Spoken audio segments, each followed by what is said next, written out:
So the second part of the formula that we've come up for this course is called the Wanderings.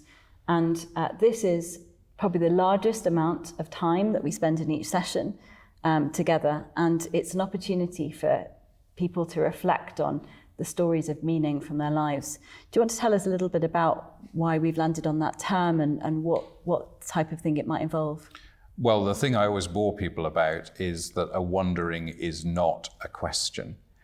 Your standard way of making people feel small is to ask people a question that you know the answer to and they don't know the answer to, and that makes you big and makes them little. We're trying to achieve the opposite of that. This is genuine inquiry where the course can't happen unless people share the extraordinary and ordinary things that they've been through in their lives. So there's two kinds of wanderings. One says tell about, still ends with a full stop, not a question mark.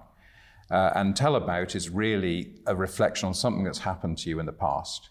And then the second kind is called wondering. And wondering is either something that might happen in the future or something that you wonder about and is about your imagination and not really about facts. So wonder and tell about, and in most of the sessions, there's a balance between some tell about and some wondering. And the real thing with wanderings is that there's no right or wrong answer to a wandering. A lot of the time people are anxious about whether their reflections will be the right thing to say. But wanderings are expansive. There's an opportunity for people to be themselves in that setting. And that can be particularly powerful for people who are anxious about not saying the right thing or not knowing the right religious way to describe something. We're not trying to get a particular response from people. No, exactly. What kills a standard home group is when someone says, I think you'll find it's in Ezekiel 35, and then people scurry, and then half the people don't know where Ezekiel is or even how to pronounce it. Or, that completely kills a group. There's no opportunity whatsoever in the Being With course for people to do that. We don't get out text. You don't even have to be able to read. The text is your life experience, and your imagination. That's all the text you need. It's not about people saying that was the right kind of experience, or it doesn't say that in the Bible. It's all about trusting that God has given us everything we need in our life experience. And the thing about storytelling, I think, is that it is open to everyone. That people have stories where they are the expert of their own experience, where they're not being asked to sort of learn biblical lines or to say the right thing about theology, where they're able to bring their lives in, which just goes back to the central conviction that God has always been at work in everyone's life from day one. And actually the leaders, as they are leading it, have an opportunity to set the tone for that. It can be really tricky for church leaders to step into this idea of not fixing people. And it's something we don't apologize for. It's it being difficult. We want to change the culture in these sort of conversations to be one where we help church leaders to discover the possibility of them holding the space, trusting God, the Holy Spirit, to be doing the work rather than us having to leap in and fix something. And so someone might say something very surprising, or might say that they have a belief about Jesus that isn't what the leaders might believe. And we're not anxious to fix that. The constraint of this course, the rules of the game, are that the host just has to respond with the word thank you to anyone's contributions at this point, and to trust that God will guide people through rather than us trying to forcefully guide people through a particular path.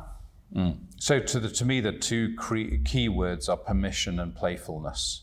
It's about giving people permission to trust that their life experience is worth sharing, and a playfulness often modeled by the leaders, having a sense of humor, being able to share quite humble things, often about their own childhood, which is a different way of giving permission. But one thing that you, Sally, do extraordinarily well, and is, I think, really crucial to these things, is to be comfortable in the silence. Because when we led the early ones together, what I came to realize that I hadn't realized before we started doing this is that the reason why people aren't sharing is not because they don't have anything to share. It's because they're asking themselves, do I trust this group enough to entrust them with this thing I'm dying to say?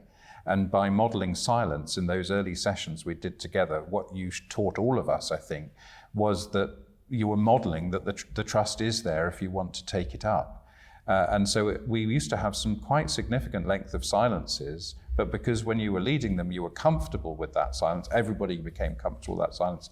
And in becoming comfortable with the silence, they thought, okay, I am now ready to share something. Or if they didn't share that something, quite often they'd share it later in the evening or later in the course, but the permission had been given.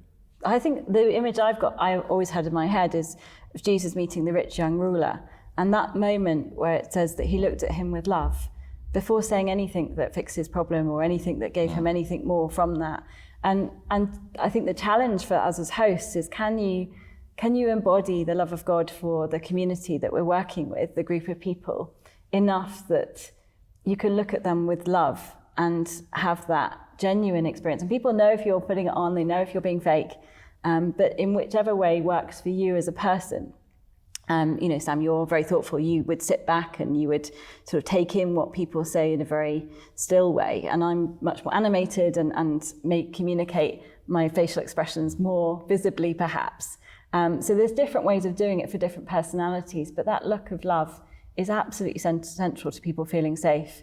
And the structure of the course, not feeling rigid, but feeling expansive, for people to be able to open up and be themselves. Yeah, it's a kind of a cliche, but I think it's a cliche because it's so often true. People won't remember what you said to them, they'll remember how you made them feel. And I think that look of love is exactly how people are made to feel.